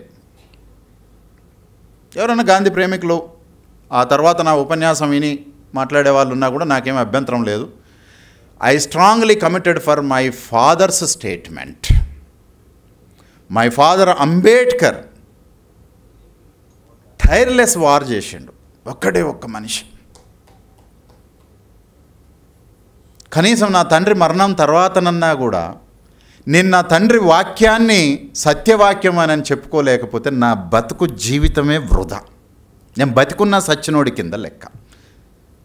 రక్తమాంసాలు లేని ఒక భావన కింద లెక్క. నా తండ్రికి నేను ప్రాతినిధ్యం వహిస్తా. ఎందుకు అనంటే నా తండ్రి ఈ దేశం లోపల మనుషులందరూ బతకాలి అని కోరుకున్నాడు. కాబట్టి ఈ గాంధీ ఎరవాడ జైలుకు పోయి బ్రిటిష్ ప్రభుత్వానికి వ్యతిరేకంగా ఒక్క పోరాటం చేయలేదు. ముడ్డి మీద గుడ్డలేనోడు, తినటానికి బువ్వలేనోడికి ఓటు హక్కు వస్తే జీర్ణించుకోలేక ఇది తీసేయాలి అని ఆమరణ నిరాహార దీక్ష చేశాడు. మనమేమో గాంధీని తిట్టొద్దు, నెహ్రూని తిట్టొద్దు, రాజాజీని తిట్టొద్దు, పటేల్ని తిట్టొద్దు. మరి మనకు సిగ్గు లేదు కదా. మనం సిగ్గులేని సమాజంలో బతుకుతాం కాబట్టి అవతలోని నీ శత్రువు ఎవడైతే ఉంటాడో వానికి కనీసం ఈ పేపర్ ముక్క కూడా ఆయన మీద పడితే ఏమన్నా ప్రమాదం అవుతుందేమో వానికి. నీ మీద ఈ బిల్డింగ్ గూలి పడి సచ్చినా కూడా మనకేమి ఇబ్బంది లేదు. ఆయన అంగా స్ట్రైక్ చేస్తూ ఉన్నాడు. మన ఫాదర్కు చాలా టెన్షన్ మొదలైంది. అరే చాలా పోరాటం చేసినాను అంటే 3 సంవత్సరాలు 3 సమావేశాల్లో పాల్గొన్న ముచ్చట మాత్రమే కాదు. 1915 నుంచి తన మైండ్ని అంతా కేంద్రీకరిస్తే ఒక ఓటు హక్కు, ఒక సీటు వచ్చేటటువంటి ఒక పనిని చేసిండు. ఈ పని వల్ల ఏమైంది అని అంటే 70 సీట్లు కావాలి మాకు. అంటే ఒకవేళ విశాఖపట్నం ఒక నియోజకవర్గం అయితే ఈ నియోజకవర్గంలో దళితులు కాని వాళ్ళందరికీ ఇంక్లూడింగ్ దళిత్స్ ఒక ఓటు ఉంటుంది. దళితులు మాత్రమే తమ దళిత నాయకుడికి ఓటేసుకోవడానికి ఇంకొక ఓటు ఉంటుంది. 2 ఓట్లు, సెపరేట్ ఎలక్టోరేట్స్ అని అంటాం. ఇది యూరోపియన్ సమాజాల లోపల బలహీనమైనటువంటి సమూహాలని రక్షించడానికి ఇచ్చినటువంటి రాజ్యాంగ రక్షణ. అట్లాంటి దాన్ని ఒకదాన్ని క్రీస్తుకు పూర్వపు సమాజాల లోపల మన తండ్రి బాబాసాహెబ్ అంబేద్కర్ ప్లేబియన్స్ ప్యాట్రిషియన్స్ అనేటటువంటి విషయం మాట్లాడతాడు. ప్యాట్రిషియన్స్ అనేటటువంటి వాళ్ళు ఎలిట్ క్లాసు, సంపద ఉంది, రాజ్యం ఉంది, సర్వస్వం వాళ్ళ చేతుల లోపల ఉంది. ప్లేబియన్స్ అనేటటువంటి వాళ్ళ దగ్గర ఏమీ లేదు, ముఖ్యంగా మైండ్ లేదు. అయితే వీళ్ళు ఏమనుకుంటారనంటే ప్యాట్రిషియన్స్కు ఉన్నట్టుగానే సంపద మాకున్నది, కానీ మేము ఎందుకు బలహీనంగా ఉన్నాము అని అంటే మనకు పొలిటికల్ పవర్ లేదు కాబట్టి అని అనుకున్నారు. వాళ్ళు ఏం చేసిర్రు అని అంటే మాకు కూడా పొలిటికల్ పవర్ కావాలి అని అన్నారు. ప్యాట్రిషియన్స్ ఏమన్నారంటే ఇది అందే ఉన్నది తీసుకో, మీరు కూడా మాకు సమానమే కదా అని అన్నారు. ఈ ప్లేబియన్స్కు ఇచ్చేసారు. ఈ ప్లేబియన్స్ దరిద్రం ఏడు ఉంటుంది అని అంటే మైండ్లో ఉంటుంది. వీడు ఓటేసేటప్పుడు ఏం చేస్తాడు అని అంటే ఆ ప్లేబియన్స్లో లీడర్ని ఎన్నుకోవటం కొరకు మాత్రమే ఓటున్నది. ఈలో కాడికి పోయి అమ్మా ఇంతమంది పోటీ చేసిర్రు మా కోసం, ఇందులో మమ్మల్ని ఎవరిని ఎన్నుకోమంటారు అని అన్నాడు. అప్పుడు దేవత ఏం చెప్తుంది అని అంటే ఇక మళ్ళీ ఇప్పుడు ఇలా ఎవరి పేరు చెప్పినా కూడా మళ్ళీ వాళ్ళు ఇబ్బంది పడతారేమో, పలానా ఆయనని ఎన్నుకో అని చెప్పి దేవత చెప్తుంది. యాక్చువల్గా దేవతలు మాట్లాడరు, మనోడు చెప్పినట్టు మీడియేటర్ ఉండొద్దు అన్నాడుగా. ఆడ పూజారి అనేటోడు ఒకడు ఉంటాడు, ఆ పూజారి చేతిలో దేవత కంట్రోల్లో ఉంటుంది. దేవత పేరు మీదుగా ఆ పూజారి పలానా వాళ్ళని కూర్మయ్యని ఎన్నుకో అని అన్నది. కూర్మయ్య గుద్దేశారు. యాక్చువల్గా కూర్మయ్య గారు ప్యాట్రిషియన్స్కి తొత్తు. సారీ సార్, మీరు వేరే రకంగా అనుకోకండి. ఆయన ప్యాట్రిషియన్కు తొత్తు, రైట్. సో ఇప్పుడు మనకు గెలుస్తున్నటువంటి దళిత ఎంపీలు, ఎమ్మెల్యేలంతా కూడా బ్రోకర్లు. ఈ మాట మన తండ్రి బాబాసాహెబ్ అంబేద్కర్ ఏమన్నాడు అనంటే మాకు రిజర్వేషన్లు వద్దు, మాకు రిజర్వ్డ్ సీట్లు వద్దు, మాకు సపరేట్ ఎలక్టోరేట్స్ కావాలి అని అన్నాడు. ఈ సపరేట్ ఎలక్టోరేట్స్ ఇస్తే వీళ్ళు ఎక్కడ ఎంపవర్ అవుతారో, లిబరేట్ అవుతారో అన్న భయానికి గాంధీ సపరేట్ ఎలక్టోరేట్ వద్దు, మీకు వాళ్ళు 70 సపరేట్ సీట్లు ఇస్తే నేను 150 ఇస్తా అంటే ఈయన ఏమన్నాడనంటే నువ్వు 150 ఇచ్చినా కూడా సపరేట్ ఎలక్టోరేట్లో ఎన్నికయ్యేటటువంటి ఒక్క దళిత నాయకుడికి ఈ 150 మంది సరితూగర్రా అని అన్నాడు. ఎందుకు అని అంటే ఇప్పుడు మన ఎమ్మెల్యేలు, ఎంపీలంతా కూడా ఎస్సీలు మాత్రమే ఓటేస్తే గెలిచేటటువంటి వాళ్ళు కాదు. ఈ విశాఖపట్నం నియోజకవర్గం లోపల బ్రాహ్మణుల దగ్గర నుంచి దళితుల వరకు కూడా అందరూ ఓటేస్తే ఒక దళిత రిజర్వ్డ్ ఎంపీ గెలుస్తాడు. ఈ దళిత రిజర్వ్డ్ ఎంపీ పొద్దున్న లేస్తే అంబేద్కరు, జాషువా, పూలే గురించి మాట్లాడితే ఎవడన్నా ఓటేస్తాడా? ఈ బీఎస్పీ ఎందుకు గెలవదు, ఇంకో పార్టీ ఎందుకు గెలవదు, ఇంకో పార్టీ ఎందుకు గెలవదు అంటే నువ్వు పొద్దున్న లేస్తే అంబేద్కర్ గురించి మాట్లాడితే నువ్వు ఓటు ఎవడో ఎత్తాడురా? నువ్వు ఎన్టీఆర్ గురించి మాట్లాడు ఓటేస్తారు, నువ్వు రాజశేఖర్ రెడ్డి గురించి మాట్లాడు ఓటేస్తారు, నువ్వు నీలం సంజీవ్ రెడ్డి గురించి మాట్లాడు ఓటేస్తారు, నువ్వు టంగుటూరు ప్రకాశం పంతుల గురించి మాట్లాడు ఓటేస్తారు. మీ అయ్య గురించి మాట్లాడుకుంటే ఓటు ఎవడు ఎందుకు వేస్తాడు? అందుకనే బాబాసాహెబ్ అంబేద్కర్ ఏమన్నాడంటే దళిత ప్రజాప్రతినిధి దళితేతరుల ఓట్ల మీద డిపెండ్ అయినప్పుడు ఆయన ఏమంటాడంటే దళితులు మాత్రమే ఈ దేశంలో మైనారిటీ అని. మైనారిటీ అనేటటువంటి పదాన్ని మనం చాలా సందర్భాల లోపల మతానికి వాడుతూ ఉంటాం. వేణుగారు భయపడకండి, 10-15 నిమిషాల్లో ఫినిష్ చేస్తాను. బాబాసాహెబ్ అంబేద్కర్ ఏమంటాడు అని అంటే దళితులే ఈ దేశం లోపల మైనారిటీ. ఎందుకు అని అంటే మీకు ఒక ఉదాహరణ చెప్తా. కైర్లాంజీ అనేటటువంటి మహారాష్ట్రలో గ్రామంలో ఉన్న ఆదివాసీలు, ముస్లింలు, కులాలు అందరూ కలిసి బోత్మాంగే అనే కుటుంబం మీద దాడి చేసి వీళ్ళెంత ధర్మవంతులో మరి పవన్ కళ్యాణ్ చెప్పాలి. లడ్డు ఆగమైందని రోడ్డు మీదకి వచ్చి అంటూ నువ్వు సిగ్గు, లజ్జ, సీము, నెత్తురు లేదురా నీకు? నువ్వు ప్రభుత్వంలో ఉన్నావా లేకపోతే బయట కూర్చున్నావా? You are in the assembly, you are the legislature, you are the executive. You have to take the decision if there is any wrong thing had happened. అది ఏం లేదు కాబట్టి నువ్వేం తీసుకుంటావు? రోడ్డు ఎక్కి మొత్తం అది గడుగుడు, ఇది గడుగుడు, సిగ్గు లజ్జ లేకుండా నీకు అయ్యేందుకు గడుగుతావు? వచ్చి గాంధీ గడిగినట్టు శౌచాలయాలు గడుగు, నీ జీవితం అంతా పునీతం అయిపోతుంది. శౌచాలయాలు గడుక్కుందురా, మెట్లెందుకు నువ్వు గడిగేది?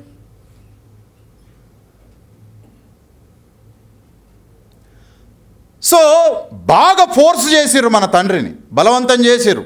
ఈ పక్కనే ఉన్నటువంటి తమిళనాడు రాజాజీ, మదన్ మోహన్ మాలవ్య, ఇంకా అనేక మంది బ్రాహ్మణ నాయకులంతా జమ అయిపోయి మన తండ్రి బాబాసాహెబ్ అంబేద్కర్ దగ్గరికి వచ్చి బెదిరించారు. ఏమని బెదిరించారంటే, ఒకవేళ గాంధీ గారు ఆమరణ నిరాహార దీక్ష చేస్తుర్రు, ఈ సపరేట్ ఎలక్టోరేట్ తీసేసేయమని. ఒకవేళ నువ్వు ఒప్పుకోకుంటే అట్లనే మొండిగా ఉంటే, ఆయన నీకంటే చాలా పెద్ద మొండిగాడు, ఆయన చచ్చిపోయిండు అనుకో, ఈ దేశంలోని దళితుల్ని మొత్తం చంపుతారు.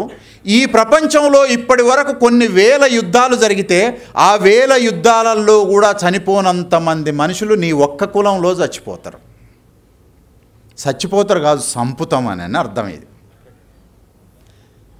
అని ఆయన ఏమనుకున్నాడు అంటే, నా బిడ్డల్ని పెంచుకున్నాను కదా, కాబట్టి వాళ్ళని కాపాడుకోవడం కూడా నా ధర్మం కదా.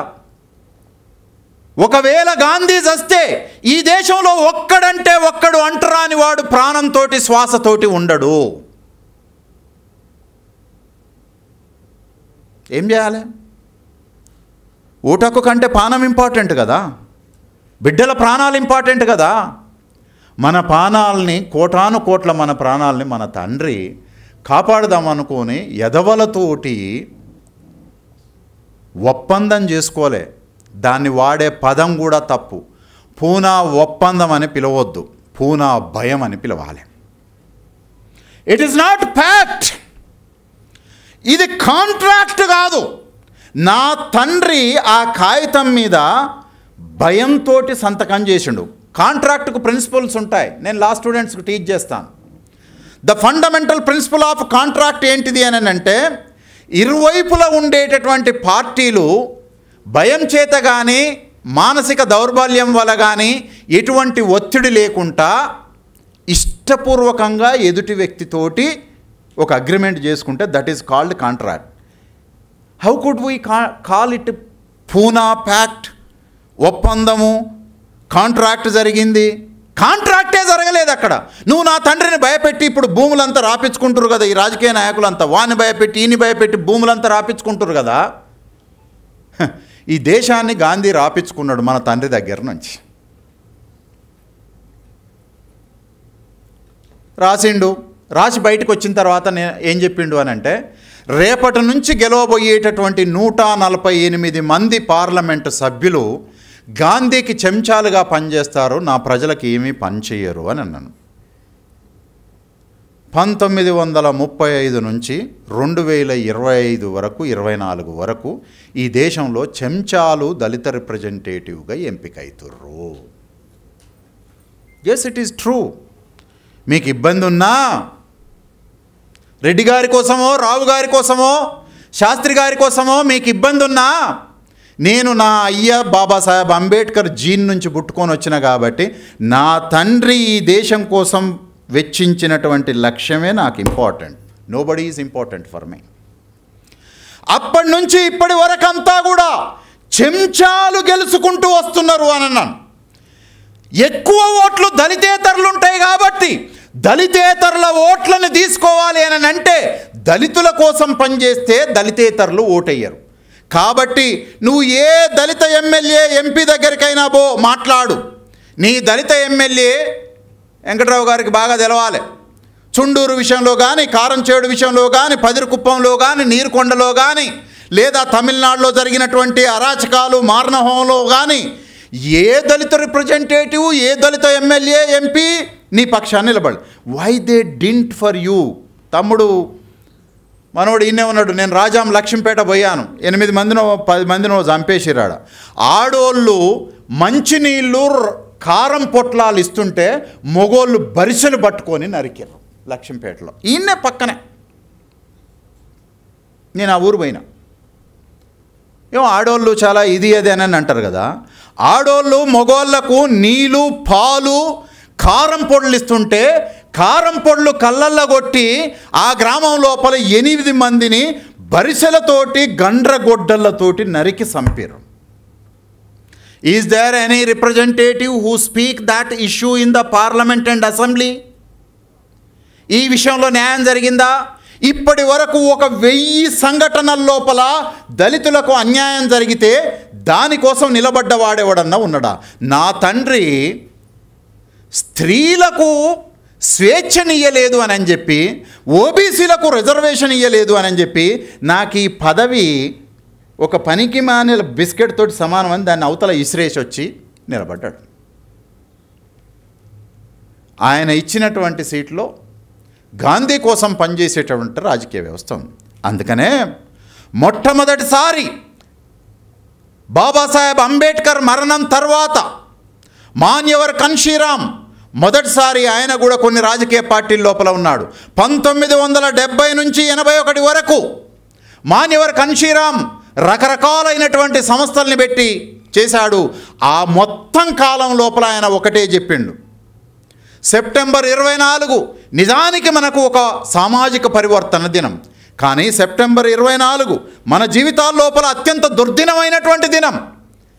2వ తారీఖు అక్టోబర్ నాడు ఈ దేశం లోపల గుళ్ళన్నీ కూడా దళితుల కోసం ఓపెన్ చేయబడి ఉంటాయి అని గాంధీ చెప్పిండు. ఆ అక్టోబర్ 2వ తారీఖు నాడు గాంధీ చెప్పినా సరే ఈ దేశంలో ఏ గుడి తలుపులు తెలుసుకోలేదు. అవసరమైతే మణికంఠ నువ్వు తెలుసుకోవాలి, తిరుపతి గుడి తలుపులు కూడా ఆనాడు మూయబడి ఉంటాయి దళితుల లోపలికి రాకుండా. గాంధీ చెప్పిండు, మిమ్మల్ని గుళ్ళల్లోకి ప్రవేశం చేపిస్తాము, మీరు అది వదిలిపెట్టుకోండి, దీనికి రాండి అని అన్నాడు. గాంధీ ట్రస్ట్గా సభ్యుడిగా చైర్మన్గా ఉండినటువంటి గుడి తలుపులు కూడా మూతబడ్డాయి. నువ్వే నాయకుడిగా ఉండినటువంటి గుడి తలుపులే తెరుచుకోలేదు. మొట్టమొదటి fundamental violation of the Poona fear. దాన్ని విద్రోహ దినంగా మాన్యవర్ కన్షీరామ్ ప్రకటించి ఈ దేశంలో చెంచాలను తయారు చేసేటటువంటి ఒక రాజకీయ వ్యవస్థను నడుపుతూ ఉన్నారు. ఆ రాజకీయ వ్యవస్థ కూలాలి అని అంటే మనం ఓట్లు అని కాదు, మనము మెజారిటీ అని చెప్పేటటువంటి ఒక వ్యవస్థ నిర్మాణం కావాలి అని. సరే, ఆ మెజారిటీ మైనారిటీ బహుజన ఆ విషయంలో నాకు కూడా రకరకాలైనటువంటి ఇష్యూస్ ఉన్నాయి. ఇప్పుడు మనం దాన్ని మాట్లాడటం కంటే కూడా ఇవాళ మనకు రెలవెంట్ అయినటువంటి అంశం ఏంటిది అని అంటే సెప్టెంబర్ 24వ తారీఖున చెంచా ఏజ్ అనేటటువంటి ఒక పుస్తకాన్ని మాన్యవర్ కన్షీరాము బయటికి తీసుకొని వచ్చాయి. ఈ పుస్తకానికి మూలం ఏంటిది అని అంటే అదే సెప్టెంబర్ 24 రోజున తన తండ్రి, మన అందరి తండ్రి బాబాసాహెబ్ అంబేద్కర్ చీటింగ్కు గురి అయినటువంటి రోజు. ఇది విద్రోహ దినము అని చెప్పి ఆ పుస్తకం తీసుకొని వచ్చాయి. ఆ ఒక్క పుస్తకమే ఇవాళ పార్లమెంటులో ఉండినటువంటి దళిత ఆదివాసీ పార్లమెంటు లీడర్స్ని, అసెంబ్లీలో లోపల ఉండినటువంటి నాయకులు లాంటి చెంచాలని తయారు చేసింది. ఈ చెంచా ఏజ్ని మనం బంద్ చేయాలి అని అన్నాను. There are cultural chamchas, there are political chamchas, there are minority chamchas, there are Adivasi chamchas, there are social chamchas, there are multiple chamchas. ఏ చెంచాని ఎట్ట మడితి, అదేదో ఈ మధ్య వస్తుంది కదా, కురిసి మడతేసి అని అనగానే డమ్ డమ్ డమ్ డమ్ అని సౌండ్ వస్తుంది కదా, ఈ చెంచాని కూడా ఎట్ట మడతెయ్యాలి, అవసరమైతే అస్తం వస్తే కూడా ఎట్ట మడతెయ్యాలి, అవసరమైతే త్రిశూలాలు వస్తే వాటిని ఎట్లా మడతెయ్యాలి. ఈ మడతేసేటటువంటి సిద్ధాంతాన్ని రాజకీయాల లోపల తీసుకొని వచ్చి తలకిందులుగా ఉండినటువంటి భారతదేశ రాజకీయాల్ని నిటారుగా నిలబెట్టి ఈ సమాజము కుల సమాజం కాబట్టి కులం పునాదిగా రాజకీయాలు నిర్మించాలి అని చెప్పినటువంటి ఒక మహోన్నతమైనటువంటి రాజకీయ విప్లవకారుడు కన్షీరామ్. రైట్. సో టైం లేదు మిత్రులారా. వాస్తవానికి నేను రేణుగారిని టైం అడిగినప్పుడు నాకు 2 గంటల సమయం కావాలి అని నన్ను ఆయన ఫోన్ చేసిన ప్రతిసారి టాపిక్లు పెంచుతూ ఉండు. సత్యశోధక సమాజాన్ని అని ఒకసారి అన్నాడు, పూనా ఒడంబడిక అన్నాడు, చెంచాయుగం అన్నాడు, గుర్రం జాషువా అన్నాడు, ఇంకా చాలా చెప్పిండు. మీకు వందనాలు. ఇంకా పెరియార్ని కూడా ఇలా కలపలేదు. ఎందుకనంటే ఇదే మాసంలో పెరియార్ జయంతి కూడా జరిగింది. ఇంకా చాలా ఉన్నాయి. ఈ మాసం సెప్టెంబర్ మాసము అదేదో బ్రాహ్మణత్వంలో రకరకాల మాసాలుండి ఈ మాసము ఇది అని పవిత్రత వేస్తారు కదా. మనకు ఇది పవిత్రమో కాదో తెలియదు కానీ మనకు ఇది విప్లవాత్మక పరివర్తన మాసము. మనకిది ఒక విప్లవాత్మక పరివర్తన మాసం. అయితే ఒక్క మాట చెప్పి నేను ముగిస్తాను. రేణుగారు మీరు ఇటు రండి, మీ మిస్సెస్ కూడా ఇటు రండి. ఆ పెద్ద ఆయన ఆ రోజు మీతో పాటు ఒక ఆయన వచ్చారు, వారు ఇక్కడ ఉన్నారో లేదో. అమ్మ మీ పేరేంది? భాగ్యలక్ష్మి గారు, రేణుకుమార్ గారు. దీనాబానా అనేటటువంటి బాబాసాహెబ్ అంబేద్కర్ ఇచ్చినటువంటి ఉద్యోగం, రిజర్వేషన్ తోటి ఉద్యోగం వచ్చినటువంటి ఒకడు. దీనాబానా గొప్పగా చదువుకోలే. ఐఏఎస్ ఆఫీసర్ కాదు, ఐపీఎస్ ఆఫీసర్ కాదు, బ్యాంక్ మేనేజర్ కాదు, లెక్చరర్ కాదు, ప్రొఫెసర్ కాదు. ఒక 4th grade employee. Babasaheb Ambedkar రాజ్యాంగం రాసి ఉద్యోగ విద్యా రిజర్వేషన్ అనేది పెట్టడం వల్ల నాకు జాబ్ వచ్చింది. కాబట్టి ఆయన పుట్టినరోజున నాకు ఈ దేశంలో ఏ పండగ లేదు, బాబాసాహెబ్ అంబేద్కర్ పుట్టిన దినమే నాకు పండగ అని అనుకున్నాడు. నేను కూడా 20 ఏళ్ల నుంచి ఏ పండగ లేదు, ఏమి లేదు. నా తండ్రి బాబాసాహెబ్ అంబేద్కర్ పుట్టినరోజు నాకు క్రిస్మస్, రంజాను, దీపావళి, దసరా, ప్రపంచంలో ఉన్న అన్ని మతాల పండగలన్నీ కలిపితే దానికి డబల్ సంతోషం నా తండ్రి పుట్టినరోజు నాకుంటుంది. ఆ దీనాబానా కృతజ్ఞత కలిగిన మనిషి. అందుకని నేను ఇంతకుముందు అన్నగా దళితులకు కృతజ్ఞత ఉండదు. తినేది ఒకటి సొమ్ము, పాడేది ఇంకొకటి పాట. ఈ ఇద్దరు, లక్ష్మి గారు, రేణు గారు, ఈ ఇద్దరు నాకు వ్యక్తిగతంగా పెద్దగా తెలియదు. ఈ హాల్ని వాళ్ళు నింపలేకపోయి ఉండొచ్చు. కానీ మీరు ఏ కోశాన కూడా అపరాధ భావంతో ఉండాల్సిన అక్కర్లేదు. మీరు కష్టపడలేదు అని అనుకోవాల్సిన అవసరం లేదు. మీరు చాలా కష్టపడ్డరు. ఈడ హాల్లో 4 మనుషులు లేనంత మాత్రాన మీరు తిరిగి వెనకకు వెన్ను చూపొద్దు. Right. So I strongly believe that a ordinary man దీనాబానా who get something because of a reservation, మీకు కూడా అట్లనే, నాకు కూడా అట్లనే. ఆ రిజర్వేషన్ వల్ల ఇవాళ మనం ఒక గౌరవంగా నిలబడి మాట్లాడుకోగలుగుతున్నాం. అది మన తండ్రి Babasaheb Ambedkar, other social revolutionaries give us. కృతజ్ఞతగా ఉండటం లోపల, మీ పని లోపల మీరు దయచేసి ఇక వెనకకు పోవద్దు అని చెప్పి ఇట్లాంటి మిత్రులకు ఈడ కూసున్నటువంటి 50 మందో 100 మందో మరింత ఉత్సాహాన్ని నిలిపితే మళ్ళొచ్చే సంవత్సరానికి ఈ హాల్ కాదు, దీనికి డబల్ ఉండేటటువంటి హాల్ని వీళ్ళిద్దరు కష్టపడి నింపుతారన్న విశ్వాసంతో, నమ్మకంతో. ఇక ముందు 2 నిమిషాలు చెప్పేసి పూర్తి చేస్తాను. మేము మొత్తంగా కొల్లూరి కుటుంబం వచ్చి ఇక్కడ ఉన్నాం. కొల్లూరి సత్తయ్య గారు ఫార్మల్ ఎడ్యుకేషన్ లేదు, కానీ is a well educated man. ఆయన స్కూలుకు పోలే, కానీ ఆయన ఇంగ్లీష్ పేపర్ చదువుతాడు, తెలుగు పేపర్ చదువుతాడు. ఒక మనిషికి పాఠశాల కంటే కూడా జీవితం నేర్పినటువంటి పాఠం ఉన్నది చూడు.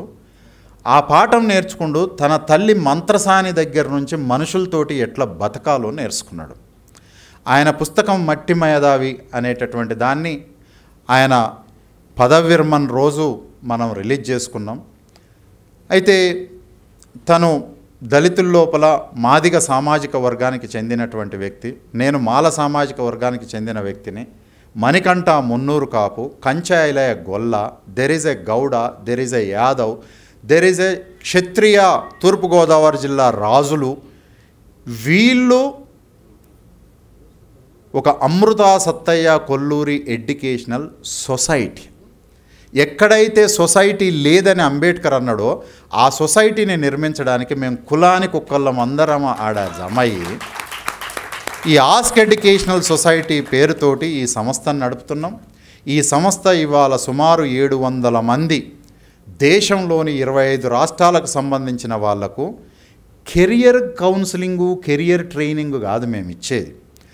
పూలే గులాంగిరి టెక్స్టు మా మణికంఠ, బాబాసాహెబ్ అంబేద్కర్ ఎన్షిలేషన్ ఆఫ్ కాస్ట్ టెక్స్టు నేను, ఈ 2 పుస్తకాలని 15 రోజులు ట్రైనింగ్ ఇస్తాం. అయితే గమ్మత్ ఏంటంటే మీరు ఇల్లారక బాపనోళ్ళు ఉంటారు సార్, వాళ్ళ మనసును నొప్పించకండి అన్నారు కదా. నా ఇన్స్టిట్యూషన్లో ఇప్పటికీ 20 మంది బ్రాహ్మణ విద్యార్థులు శిక్షణ పొందారు. 15వ బ్యాచ్లో వచ్చినటువంటి బ్రాహ్మణ విద్యార్థి మధ్యప్రదేశ్ నుంచి వచ్చేటప్పుడు పిలక పెట్టుకొని వచ్చిండు, పోయేటప్పుడు పిలక తీసుకొని పోయిండు. ఇంకొక మాట చెప్పి పూర్తి చేస్తా. బ్రాహ్మణ విద్యార్థుల నుంచి మాకు ఏమీ పెద్దగా ఇబ్బందులు కాలేదు, కానీ దళిత విద్యార్థుల నుంచి చెప్పలేని బాధలు ఉన్నాయి మాకు. కన్న కష్టం పెడతారు. ఎన్ని కష్టాలు పెడుతుర్రు అని అంటే నాకంటే ఎక్కువ మావోనికి బాగా తెలుసు. ఇక వాడే వాళ్లకు అమ్మ, అయ్య, తండ్రి, తాత సర్వస్వం తను ఉంటాడు. ఈ సమాజాన్ని నిర్మిద్దామనుకున్నటువంటి మనుషులకు తన దగ్గర ఉండినటువంటి వనరులు ఇచ్చి ఏమీ చదువుకోకపోయినా ఈ దేశాన్ని జ్ఞానవంతమైన సమాజంగా మార్చాలని ఆ కుటుంబం కంకణం కట్టుకున్నది. So the Kolluri family is like a family of Mahatma Jyotirao Phule. మా అమృతమ్మే నాకు సావిత్రమ్మ, మా సత్తయ్య నాకు పూలే లాంటి వాళ్ళు. సరే, ప్రతి మనిషి లోపల కొన్ని ఇవి ఉంటాయి, కొన్ని అవి ఉంటాయి. మనకి ఇవేవి చూసుకోవద్దు. ఒక మనిషి ఈ సమాజాన్ని నిర్మించడానికి ఇంత మాత్రం పనిచేస్తాడు అని అనుకుంటే దాన్ని వాడుకుంటే గుండు సూది కూడా కష్టకాలం లోపల శత్రువు నుంచి ప్రాణాన్ని కాపాడుకోవడానికి పనిచేస్తుంది. అది పిడిబాకు. కొల్లూరి కుటుంబం ఒక పిడిబాకు. ఆ పిడిబాకు ఈ దేశం, ఈ సమాజాన్ని కంటిన్యూ చేయాలనుకునేటటువంటి వాడిని కుమ్ముతుంది. ఒక కొత్త సమాజాన్ని, నవీన మానవుడిని నిర్మిస్తుంది. మా దగ్గర రెడ్లు వస్తారు, కమ్మలు వస్తారు, బ్రాహ్మలు వస్తారు, క్షత్రియులు వస్తారు.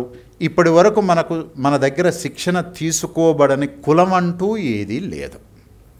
రెండోది, 150 మంది ఉమెన్ స్టూడెంట్స్కి ఇప్పటి వరకు భారతదేశంలో ఉన్న అన్ని సాఫ్ట్వేర్ కంపెనీలలో we strongly believe that women must have a economic freedom.